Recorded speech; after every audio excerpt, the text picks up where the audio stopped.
a Friday edition of In Touch with Indiana Sports, powered by HoosierIllustrated.com. John Alden with you as always. Hope you guys enjoyed your Thanksgiving Thursday yesterday. Hopefully you get to watch a little good NFL football, because if you watched Indiana's game against Gonzaga, which I'm sure many of you did, that wasn't the most pleasurable experience.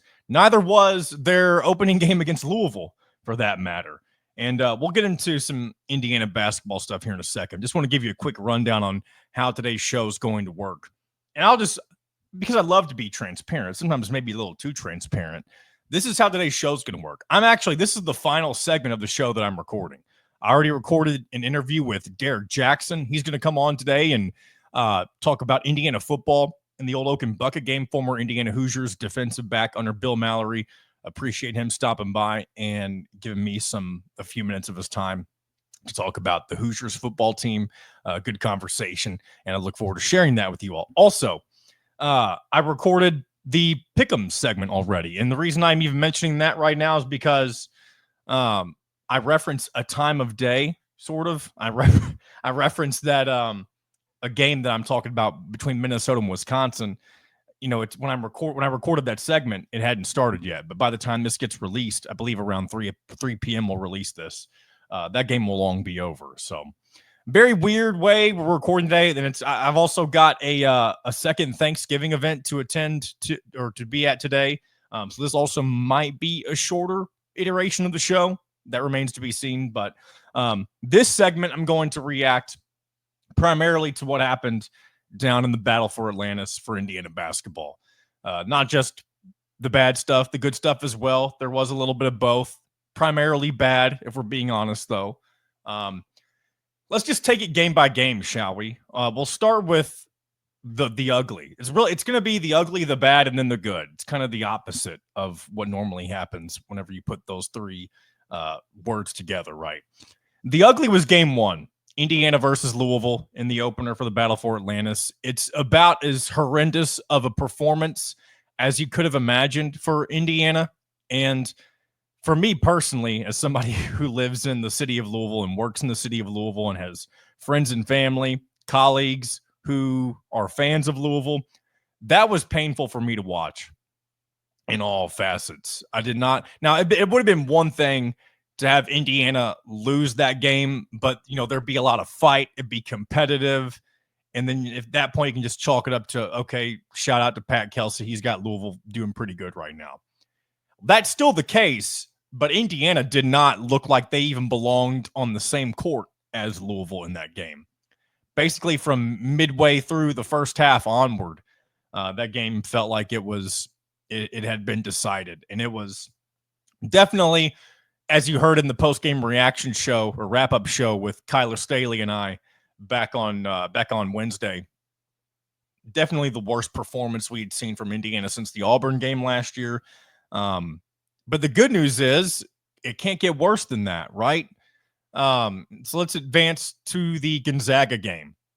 And that game, at least for a while, Indiana was a lot more competitive in that matchup. Also, that was kind of a coming out party of sorts for Langdon Hatton. We got to see him be a little more active for Indiana, which is a good thing, and be impactful. And then that continued today when Indiana got their win against Providence. And we'll save more of that for the good here in a second. But back to Gonzaga. Indiana just fell apart. And, of course, the foul issues, the foul trouble yesterday, that's just not something you like to see in any situation. And ultimately, 2 blowout losses against your best competition of the weekend in the battle, or of the weekend. Well, I guess it is the weekend in the Battle for Atlantis tournament. And your opportunity for any sort of marquee victory, whoosh, into the wind, right? You're not going to play anybody else in the non-conference slate that is worth your, resume for the NCAA tournament. You have some cupcakes coming up here with Sam Houston and I believe Miami of Ohio. I don't know that off the top for sure. I do know Sam Houston is one of the teams they'll face here in the shortcoming. And then you'll have a couple of Big Ten games. And I believe those are Nebraska and Minnesota, if I'm not mistaken. I don't have the schedule right in front of me. But either way, Indiana, and we'll get into the Providence game here in a second, but because you miss out on the marquee victories, Indiana's going to have to run the table in some way, shape, or form in the Big Ten, which they have the roster to do so, but do they have the coaching to do so? And I think that really came into question once again, especially in those first two games. Just when you have the personnel that you do and you're not able to have them prepared to come out and play and respond whenever you get, that's the problem with these Indiana teams in the past couple of years. When they get punched in the mouth, they don't respond very well. And I don't know why that is. I don't know if that's, a lot of that usually is deep rooted in your preparation and your mental attitude towards the game. And, a lot of that stems from the head coach. We've seen, I'll say this, now that Indiana football has a legitimate head coach, seeing what's going on the basketball side of things, it feels like it's that much more clear that there's a problem in that department. So we'll talk more about that if we need to down the road. But thankfully, Indiana does have some positives to take away from this Battle for Atlantis tournament as they defeated Providence 89-73 today to end their campaign, if you will, with one victory, 7th place in the competition. And you defeated the Providence team that was, quite frankly, pretty gassed considering they had played 12 hours prior to this game. But here's the thing, though. Indiana still could have been what they were the last two games and just not put forth the extra effort. They could have just mailed it in and said, wow, woe is me. They didn't do that today. You got really good performances from Mackenzie Mbako. Again, Langdon Hatton came in and once again showed that he can be an impact player off the bench. And again, that's only a good thing. And I'm sure, obviously, the local fans, the Indianas, the Hoosiers, those who live in Indiana, they'll appreciate him doing well, coming off the bench for Umar Ballo.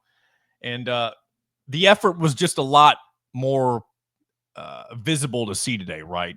You could tell that they didn't want to be in the position that they were in, but at the same time, they knew that they needed to put together a solid performance before things really went off the rails, because I don't really know what the narrative, I know what it would have been, but I'm curious what reaction would have been if we would have seen the same thing happen today that happened in the last two games. But again, maybe there's no reason to even talk about that because that ended up not being the case. So what do you do from here? You build off of this performance, right? And you have to take care of business in your non-conference the rest of the way, which, again, one thing that has been an improvement, and there's been more than one thing, but just another example of something that has improved from last year to this year is that Indiana has been taking care of their non-conference cupcake opponents a lot more easily than they did last season. And then after you do that, you have to, again, you're predicted to be second in the Big Ten, and I think that should still be the case. I don't think the Big Ten is anything to be scared of. It is a good conference, of course, but it's not what it was 4, 5, 6 years ago, where you have 7 or 8 teams that some people were considering as, maybe Final Four contenders. I don't think you have that this year. You haven't really had that in a while. So if Indiana and Mike Woodson can figure things out and get this team on the same page and really kind of rally behind each other and learn from what happened in the first 2 games of this tournament, you couldn't have been more embarrassed, right? And if you really have pride in what you do and you want to actually take the steps necessary to be the team that you're meant to be, then they'll put in the work for it, right? I hope what I just said made sense. But we'll learn a lot about this team. We've already learned a lot about where they're at over the last couple of days. We learned that they're not really ready to beat good teams yet, but they are going to have chances to do that over the course of the next several months. This is a long season. They've only played, what is it now? 7 games, I believe. 5-2. Yeah. 7 games into the year. And that leaves 24 remaining. That's plenty of opportunities to turn the narrative around on what this team could be, because whether people want to admit it or not, Mike Woodson has to do something with this Indiana team positively in order to, in my opinion, to keep his job at the end of the year.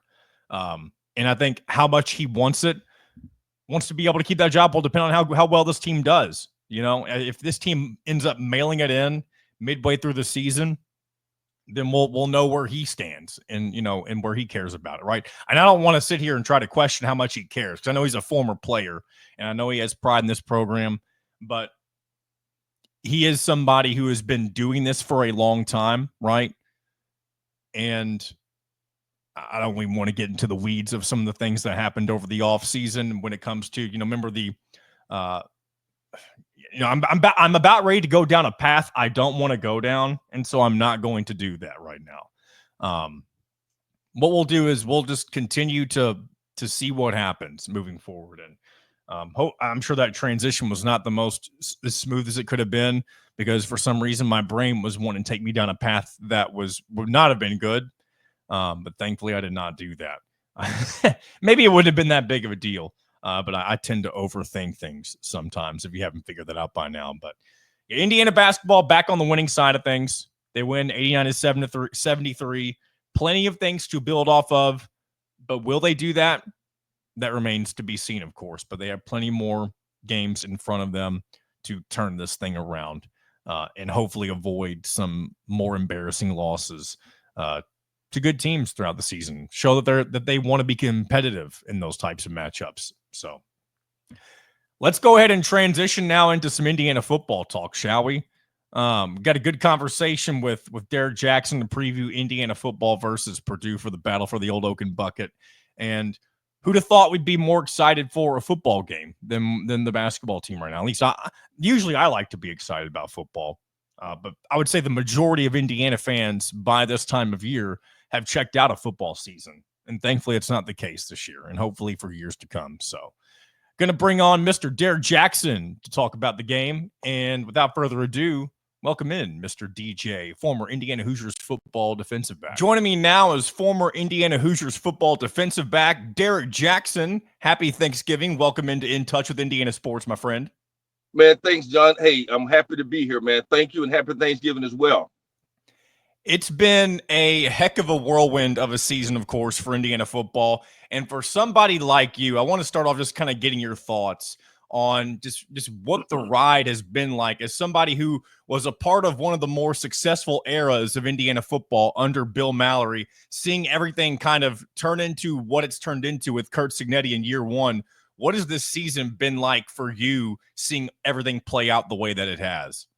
Man, I tell you, I mean, it's been a long time since Indiana fans and the alumni have had a smile on their face with such success. And yes, I did experience it back in the days with Coach Bill Mallory, but this season hit just a little different. I mean, there was a little bit more of a swag, Coach Curt Cignetti, man, he came from James Madison University, and the guy just said, "Hey, listen, man, Google me." And when you Google him, he does nothing but win, man. I mean, This guy wins everywhere he goes. And so, with that being said, I mean, man, it's been just, it's a Cinderella season, but you know what? This team is for real, man. I mean, these guys are for real. It's a phenomenal philosophy. I mean, he's got the buy-in from his players. So, man, it's just super exciting to see, the possibilities that lie ahead.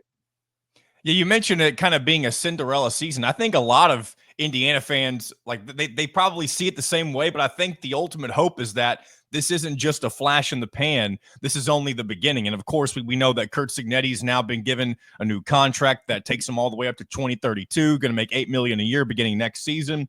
Do you think that having a season like this, like you don't have to have the exact same things play out. You don't always have to win 10 or 11 games, but do you think sustained success is now a realistic thing for this Indiana football program as long as Curt Cignetti is here? I think it is. I don't have any doubts. He knows obviously what kind of talent to bring in, and obviously for us to compete, we've got to have the talent. I don't think this is what you would call a one-hitter quitter. I think this is more of a long-term, thing for Indiana. Obviously, the administration thought so in the new contract, and it's well deserving.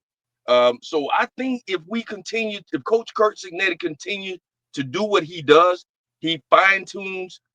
There's always things that's going to have to be worked on. But if he continues to fine tune what he does, keeps his staff, And that's another part of it too. This guy had a 10-1 season, so there are going to be other schools at some of the sisters' heads for possible openings as well. So he's got a challenge ahead, and but I think with his philosophy and how he's done it over the years, I think this is something that's going to be a long-term thing for Indiana football. One thing I remember you used to say whenever we'd talk way back when, you would mention that Indiana football was on the doorstep of dominance. Do you feel like that they've broken down that door in an emphatic way? I feel like that's an easy question, but I wanted to bring that phrasing up because I remember you used to say that all the time. I told you, man. I told everybody. I said, DJ don't never give up on his Indiana football. These guys are on the doorstep. I'm telling you now. Forget about what happened last weekend. I mean, it's a fact, but it happened. But therefore, I'm telling you right now, we are on the doorstep. We are one game away from a perfect season, brother. And I'm gonna tell you, I think next year we're gonna see even more success, and that may be proved to be. This is already a dominant year this year. I don't care. Yeah. I get tired of people saying, "Oh well, he didn't play anybody." Listen, man, this is college football. I don't care how you look at it. None of these guys that we played were in high school. Now, the program may not be as strong and is out there some other programs, but listen, man, this is college football. We dominated this year, and it's going to continue 25, 26, and 27. I'm confident of that. And they still have one more game in this regular season before potentially playing and at this point, they're currently in the field for the college football playoff, but they need to take care of business against Purdue, of course, this Saturday in the battle for the Old Oaken Bucket in Bloomington. A night game, 7 or 7:30. I can't remember the exact time on FS1. First of all, before we talk about this specific bucket game, what did the Old Oaken Bucket games mean for you back in the day when you were playing? Man, you know what? Coming in as a freshman, I didn't understand it until I played in that first game back in '86. Rod Woodson, I think, and Leon Burtonette was the head coach. Rod Woodson was the big, he was the name. He was the face of the Purdue Boilermaker football team. And I tell you, man, that is a heated and intense. I mean, this year, like this week here, the mindset has to be different, first and foremost. The preparation has to be different. Listen, just because they're not as good as a lot of other teams out there, like this one team from Bloomington I know named Indiana University Football. Let me tell you something. We're going to have our ears pinned back. They're coming into Memorial Stadium with a purpose in mind. This is their bowl game. This is their college football playoff. So this is not going to be some walk in the park this weekend on Saturday. We're going to have to play some football in all three phases of this game.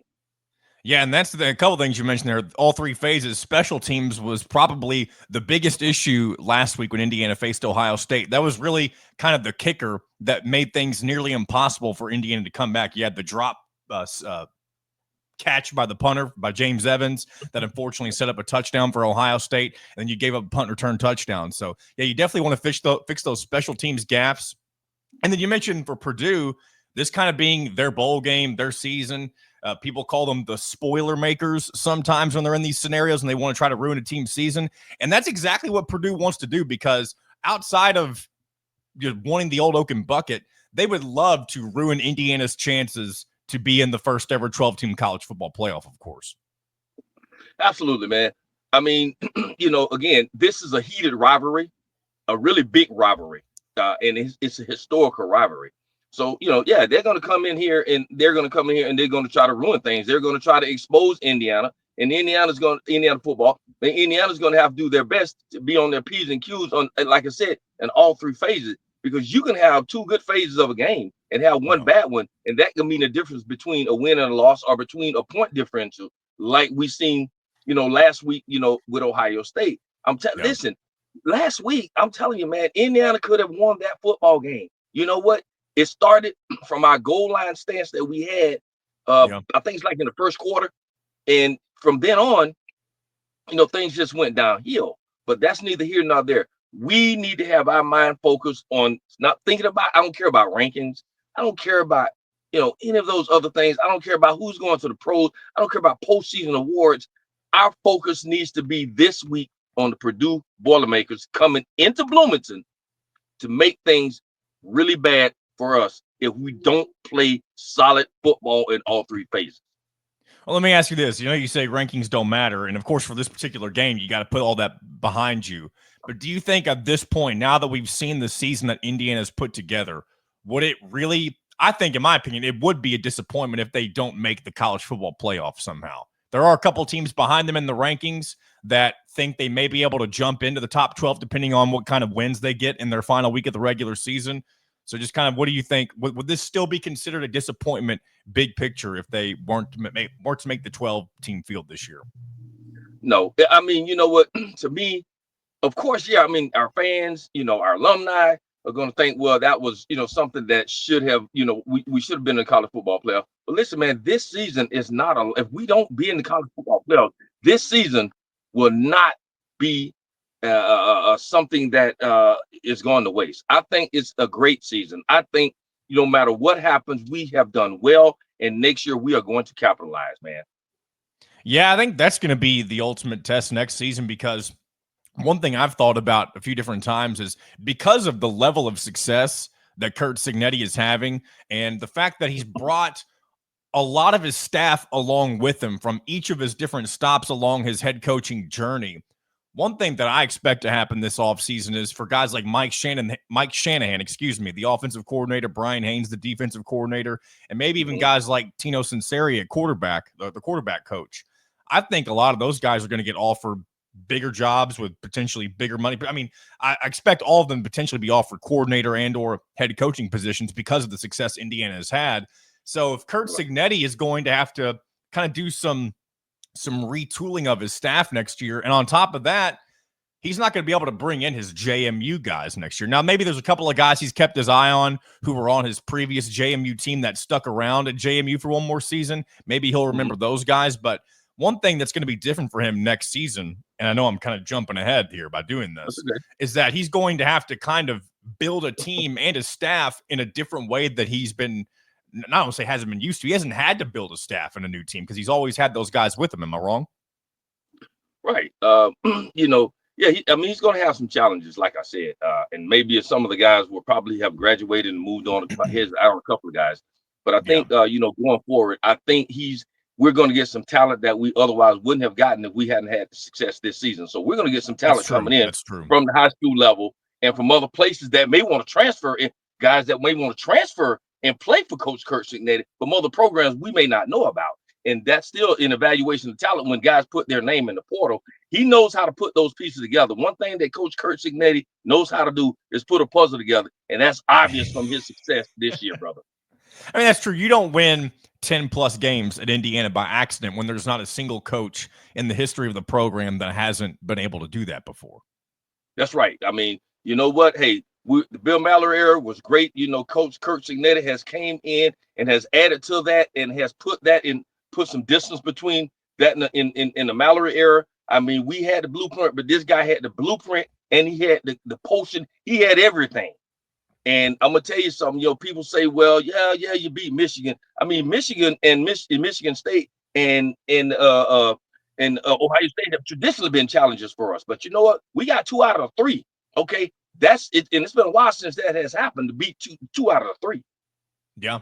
One thing that will be interesting to keep an eye on, too, as we move into the college football playoff in a couple of weeks. Currently, Indiana, if the bracket that they put together stands, they would be traveling to Penn State to take on the Nittany Lions in the first round of the college football playoff. And, of course, that would match them up with defensive coordinator Tom Allen, former head coach in Indiana, obviously. Would you like to see that matchup, or is that something you'd want to avoid?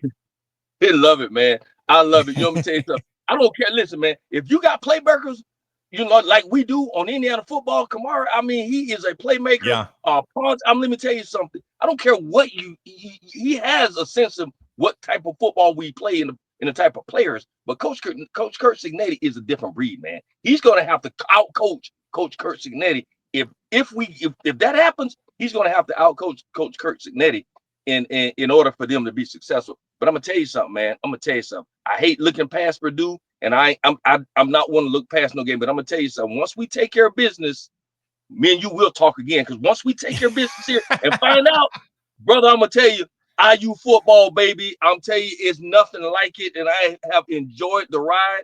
And I'm just looking forward to a Saturday, brother. Looking forward to it, man. Real quick, I got two more questions for you. Have you had the chance to talk with anybody on the current staff, whether it be players or coaches? Have you been up to Bloomington and talked with anyone this year? I came to the Michigan game. Haven't really talked to anybody, but I plan to this week. And once I do that, then we'll have another conversation, because obviously, man, I'm going to look forward to coming on the show and talking about this next opponent after we beat Purdue, and we're going to beat them real bad, brother. And then what's your favorite memory for yourself when it comes to playing in the Indiana-Purdue game? Do you have a specific memory? Yeah, man, hoisting that bucket up and sending Purdue back to where they come from, up under a rock, and hide for the next 365 days. That was the best, man. Derrick Jackson, former Indiana Hoosiers football defensive back under head coach Bill Mallory. Appreciate your time, and we'll do this again here before the season wraps up. Thanks, John. Hey, man, good to see you. Happy Thanksgiving to you and your family as well, brother. Thanks to Derrick Jackson for taking some time out of his day to help us preview Indiana versus Purdue, the old Oaken Bucket game. Very good to have him on the show as somebody who was a part of one of the more successful eras of Indiana football in the past under Bill Mallory.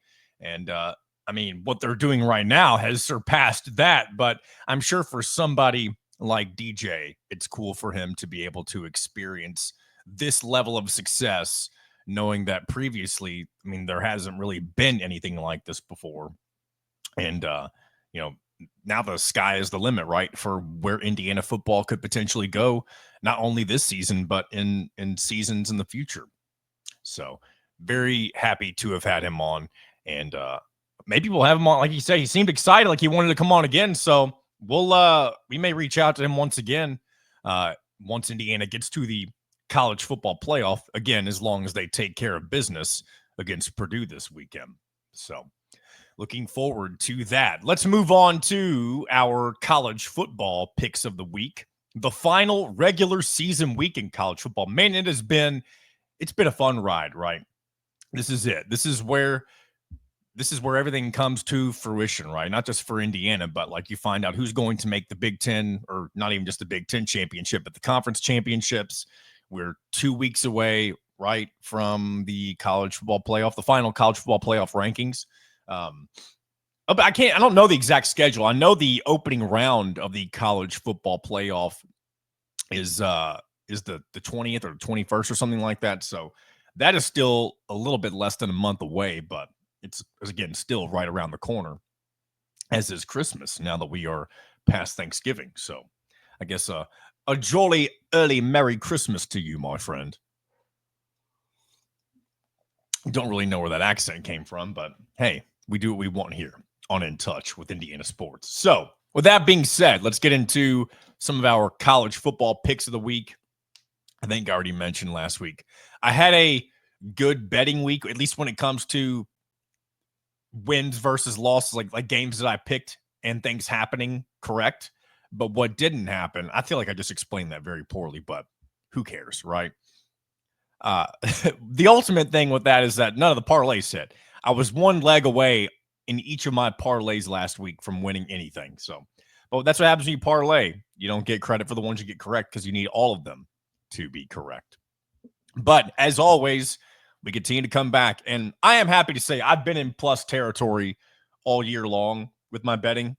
I bet small amounts so that whenever I win big. And when I lose, I can afford to lose more often than I win. So it keeps me in the plus territory. So hopefully we can get back on track this week, get a victory or two when it comes to the parlays. I put together 2 parlays once again. And I've done it, the way I've done it this time is I made one that it's full of games that I'm confident in the result that could happen. The other one is more of a wishful thinking, but at the same time, I think it still could happen.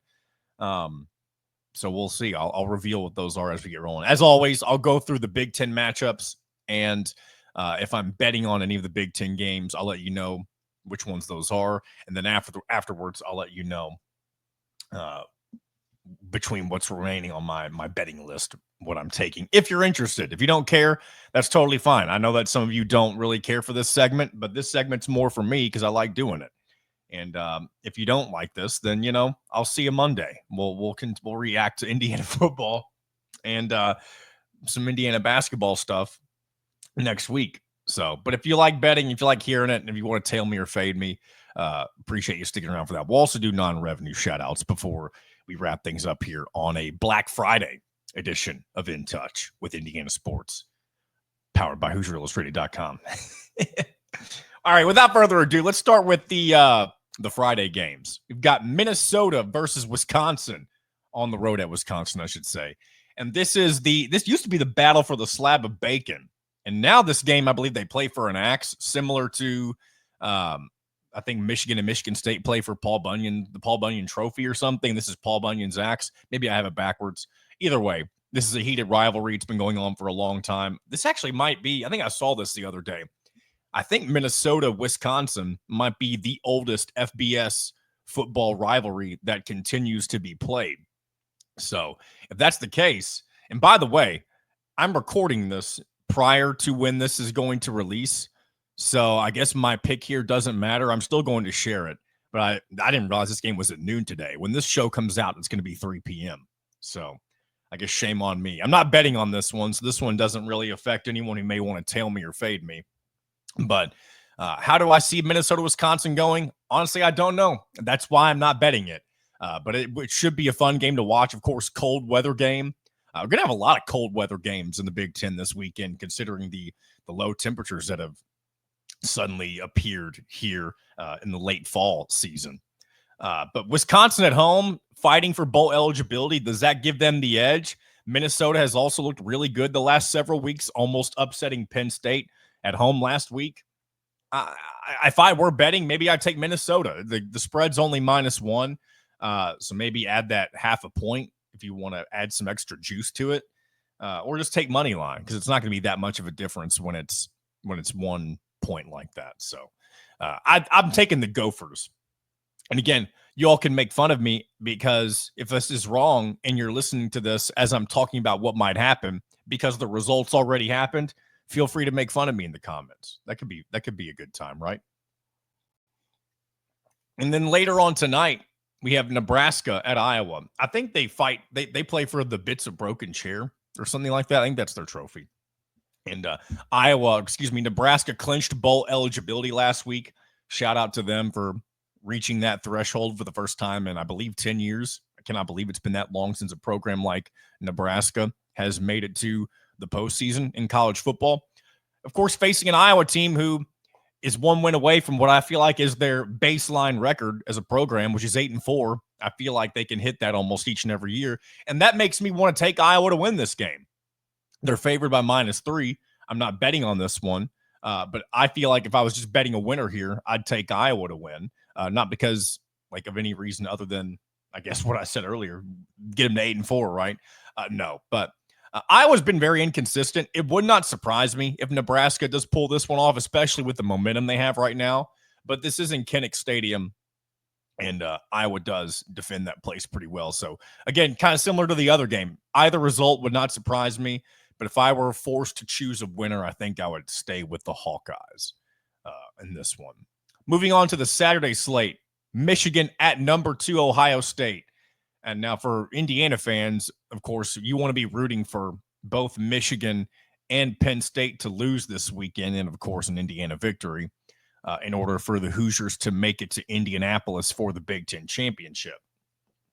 So, again, is that likely? Probably not. But the fact that Michigan has won, 3 or 4 straight over Ohio State, and I know we have the Connor Stallion stuff that allegedly took place in the last several years to kind of give them that advantage. But is this Michigan? I don't know. I don't know what to think here. Actually, I do. It's Ohio State's going to roll. I don't want to try to fool myself here. This is in Columbus. Maybe Michigan figures out how to keep it closer than 19.5. But I don't see. That's the thing about these rivalry games, right? When I was going through and making my picks, it was really tough to decide which games I liked initially, especially when it comes to the rivalry games, because there's just so many, non-intangibles? I don't know if that's the word I'm looking for. There's just so many things that can be out of the ordinary in games like this. Even when you normally Ohio State and Michigan is a battle for, first place in the East Division back whenever the Big Ten had divisions. This is not the case this year.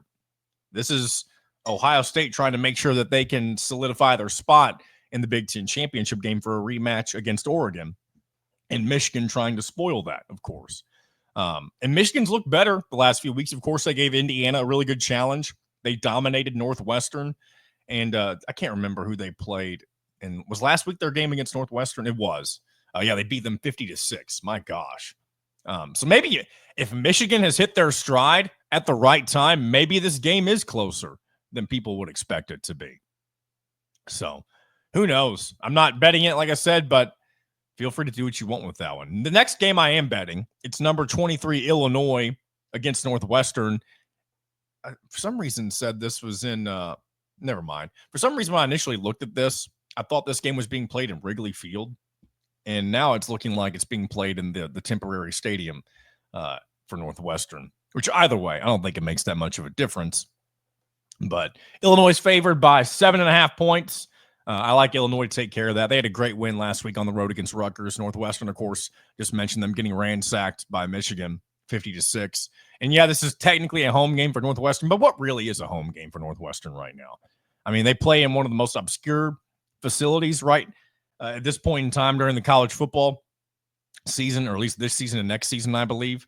And then they're going to have one of the coolest facilities in the Big Ten after that. I don't know if they'll fill that up. Maybe they will at first, but it looks like a professional level stadium that they are creating there in Evanston. Maybe I'm wrong, but from the renderings, it looks to be that way in some way, shape, or form. But I think Illinois will carry their momentum from their big win against Rutgers last week on the road and take care of business against Northwestern pretty easily here. I like that 7.5 spread for the Fighting Illini. Next, we have Maryland at number 4, Penn State. I mentioned earlier, of course, you want Penn State to lose this if you're Indiana. Maryland has not looked like a very good team throughout the latter half of the season. And, of course, Penn State coming off that emotional, hard-fought victory against Minnesota last week. And I think the message for James Franklin's team this week is going to be similar to what we got from Ohio State. Leave no doubt, right? Really, it's going to be Indiana's message against Purdue as well. So you're going to see Purdue or Penn State, try to run it up against Maryland, I believe, here. And I'm not betting on it, but that minus 25 points, I mean, it seems like it's kind of right on the money, if you ask me. So that result would not surprise me here. Starting to get that scratchy throat as we deal with sometimes. Excuse me. That one I'm not going to cut out, but if I do it again, I'll cut it out. So apologies for the extra noise here on a Friday.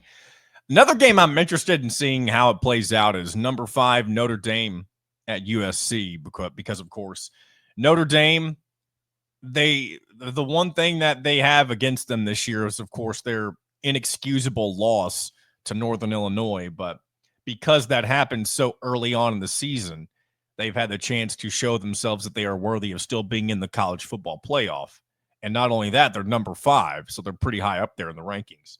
But a loss to USC and the fact that they do not have a conference championship game to redeem themselves in, I think a loss to USC could potentially put their college football playoff hopes in jeopardy. There's no reason that any team, I don't care if it's Notre Dame, I don't care who it is, there is no reason that any team with losses to a currently 6-5 USC team and a Northern Illinois team that I don't know what they've done the rest of the year, but it's a team from the MAC. You should not be in the college football playoff with both of those losses. So this is a must-win situation for Notre Dame. They're favored by 7.5, but they are going on the road. USC coming off a big rivalry win against UCLA last week. Not betting on this. I should have put a little disclaimer. I'm not betting on a lot of Big Ten games this week. A lot of it is the rivalry factor. It just makes it difficult to kind of predict where things are going. But the other factor is I just was more confident in some of the other games. And again, I like to bet on things I'm confident in, right? It's what everybody likes to do. But I want to see USC upset Notre Dame. Of course, any loss from a team in the college football playoff rankings is good for Indiana. I do still believe that Indiana can win handily against Purdue and be safe, but it wouldn't hurt to have a little bit of extra help from some of the other teams that could potentially take losses on Saturday. And then we've got Rutgers at. Did I even say my prediction? I think Notre Dame will win, but again, who knows what will happen there. Rutgers at Michigan State, 6-5. Rutgers versus 5-6. Michigan State. Michigan State at home, favored by 1.5. Very odd game to end for the season, right? Michigan. This isn't a rivalry game, right? Most of the games going on in the Big Ten are rivalry games, and I guess same thing with Penn State, Maryland. You're not really getting a rivalry there either. I feel like you used to get Michigan State, Penn State, and then Rutgers, Maryland at the end, but I guess it's not really the case anymore now, is it? Jonathan Smith trying to get his team to bowl eligibility for the first time, favored by 1.5. I would just take Michigan State to win here simply because of what I just mentioned. Bowl eligibility at home. Rutgers team that's kind of reeling a little bit still. So it wouldn't surprise me to see the Spartans come out on top in this one. Not betting on it again, of course. Maybe I don't need to say that every time. I'll just let you know the ones I am betting. Because for some reason I feel the need to just mention every little thing. Maybe I'm getting my own head right now. As I take a sip of my High Rule coffee. I don't know if you can see that in the camera right there. All right. Fresno State at UCLA. Another weird game to end the year. A non-conference matchup for UCLA against a G5 opponent in the Bulldogs of Fresno State. UCLA cannot get to bowl eligibility, unfortunately for them. But they are favored by 7.5 points. Don't really know what to expect here. Don't know much about Fresno State. I do know UCLA has looked way better in the last part of the season than they did at the beginning. So maybe the Bruins should win, of course, but how convincingly, who knows? Now, Indiana, Purdue. I have decided to bet on this game, and it's in the category of it's in the parlay that is with the other bets that are not as confident, and it's not because I'm not confident in Indiana to not cover the spread here. It's more so just because I'd rather the parlay be ruined potentially before I get to this game than have it be ruined. I mean, maybe it'll still happen that way. I don't know. But that's why I stuck it in the less confident parlay, right? Because if the other two legs hit, those are the legs that are least likely to happen. And then I could end the day potentially with an Indiana cover to give me a big parlay payout, but we'll see. Maybe it won't happen like that, but I don't see any reason why Indiana wouldn't at least try to cover the spread. Curt Cignetti, we know what he does against lesser opponents. He likes to throttle them. And after what happened last week against Ohio State, I don't expect Indiana to do anything less than that. Maybe they only win by about the spread, 28, 29 points, whatever it may be. But it also wouldn't surprise me if Indiana wins like 56-0, and I'm being dead serious. This Purdue team is that bad. And if you give Purdue any leg room in this game, it will be closer than it needs to be. That's just how these rivalry games work. Indiana needs to do what they did at the earlier portion of the season, which is score early, score fast. Don't give Purdue any reason to think they have a chance in this game, and then put pedal to the metal and just cruise to victory. Again, going to be a cold night in Bloomington. The crowd will probably leave early. Maybe. I don't know. Against Purdue, maybe you wouldn't, even if it was a 56-0 type of game or whatever. But people aren't enjoying themselves because of the lower temperatures. Maybe that will be the case. But either way, I fully expect Indiana to destroy the destroyer makers. Right? Is that a thing? If not, we just made it a thing. And then finally, Washington goes on the road to the only unbeaten left in college football, number 1 Oregon on NBC, playing around the same time as Indiana, 30 minutes afterward at 7:30. Oregon favored by 18.5. Ducks going for a perfect season. I don't see any reason that they won't win this game. Will they cover? Maybe, maybe not. Not betting on it, so we'll just leave it at that. You're going to have 12-0 Oregon more than likely as we get ready for championship week for college football. So before we get to non-revenues, man, we've already done this segment for nearly 20 minutes. Sometimes I really lose track of time whenever I'm doing these segments. But let me go ahead and share what I'll go ahead and share what my parlays are, the ones that, where I've loaded everything in at. And yeah, you can tail me or not. So tail me or fade me. All right. Parlay number 1. This is the one that I'm more confident in. I've got Illinois -7.5, Army -6.5 against UTSA, Boston College -4.5 against Pittsburgh, and Iowa State -2.5 against Kansas State. I believe all of those except for Illinois are at home, if I'm not mistaken. And I think Army will bounce back against a 6-5 UTSA team. I feel like sometimes I've been fooled by the military academies a couple different times this year, but I've continued to go back and bet on them. They've given me life in some occasions, but taken life away from me. For example, last week, whenever I took Army to cover 14.5 against Notre Dame, they were the reason one of my parlays did not hit. So hopefully that is not the case this week. This is the least confident parlay, or the less confident parlay I've got. Vandy plus 10.5 at home against Tennessee. Vandy's been very competitive for reasons unknown. Are they really that good, or is the SEC a little bit weaker? Who knows? But Tennessee's kind of got some pressure on them to stay in the college football playoff hunt, so I do think this might be a little bit closer than people would anticipate it being, so that's why I'm taking Vanderbilt to cover.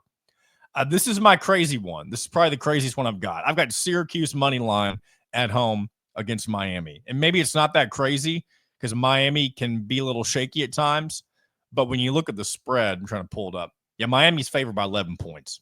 So, but I do think Syracuse, I don't know much about their team, but I know they've had some decent wins. I know Miami's a little shaky at times. And again, kind of similar to Tennessee, they want to make sure their playoff hopes are still intact. And so losing would be detrimental for them, especially with a date against SMU in the ACC championship looming. So I think I like Syracuse money line. Maybe that's one I'm just willing into existence. And I already mentioned Indiana minus 29.5 against Purdue. So there you go. That'll do it for college football picks of the week.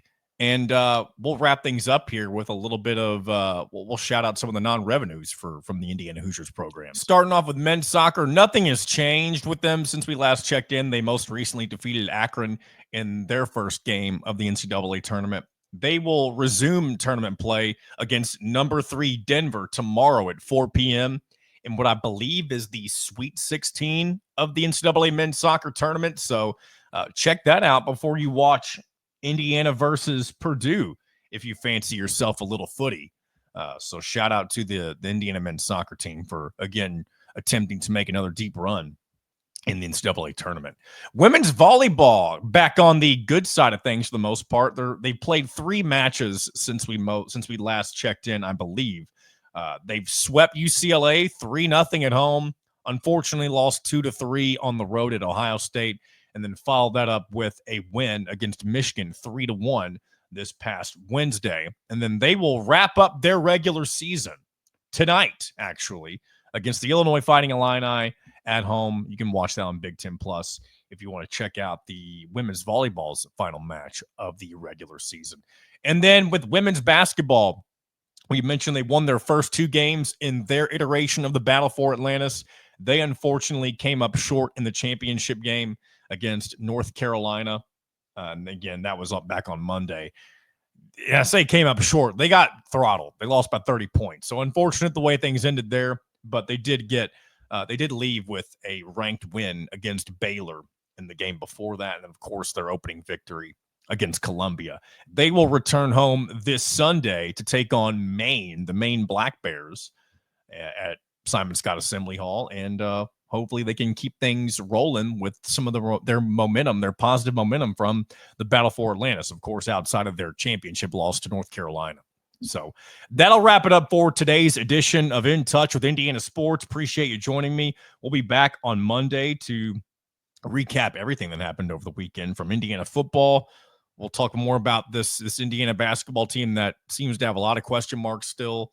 And I say I look forward to it, but we'll see. We'll see. I look forward to the show, of course. And then we'll have some sort of post-game wrap-up show, whether it be a live one for football or a morning after one for football on Sunday. Haven't decided that yet, but myself and maybe Alec or Kyler or somebody don't want to just call people out that I haven't, nothing scheduled is what I'm trying to say, but we'll do some sort of wrap-up for the Old Oaken Bucket game this weekend. And appreciate you joining us. Hope you had a happy Thanksgiving and look forward to the Christmas season for those who celebrate. And I look forward to it as well. So until then, until Monday, this has been another edition of In Touch with Indiana Sports, powered by HoosierIllustrated.com.